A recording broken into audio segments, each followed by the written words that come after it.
Hello everyone, my name's Mark Corcoran. I'm one of the co-authors of Metal Uniform Embellishments of the Australian Army post-1953, that is the QE2 series if you like.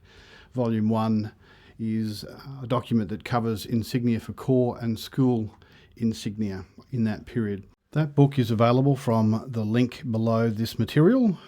Right now, I'd like to take you to one of the oddities that you will find in Volume 1 of our work. In amongst all of those Corps and schools and philanthropic organisational insignia, you'll find one odd man out.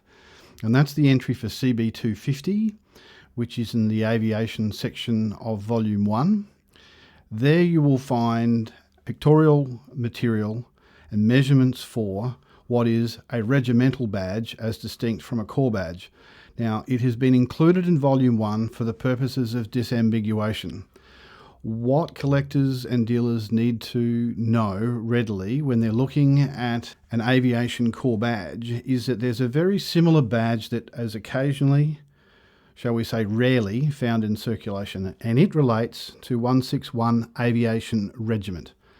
It is clearly derived from the normal Corps badge, and at a glance it looks very similar. But one is common, the Corps badge obviously, and one is extremely rare and highly valuable. So in order for collectors to know at the outset that they may have come across something unusual and precious, we thought we'd include CB 250 from Volume 2 in the aviation section of Volume 1 for disambiguation purposes. On the left we'll find a picture of the 161 Aviation hat badge, which is of interest to us. On the right hand side you will find the comparator image for the standard Aviation Corps badge, which is at CB 15.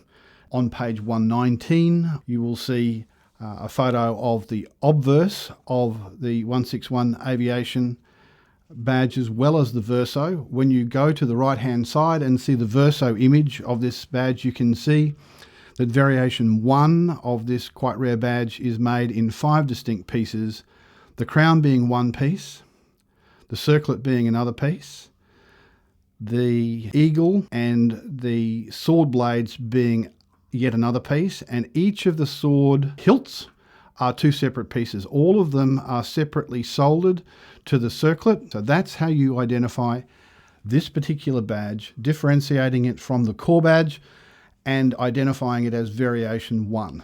As the book says, there is also a second variation which looks like the same badge from the front, but when you look at the verso, you will find it is completely flat on, or largely flat on the back, being a cast reproduction probably of the first variation which you'll see in the book. We hope this is of value to collectors when you're trawling through random Corps badges. Thank you.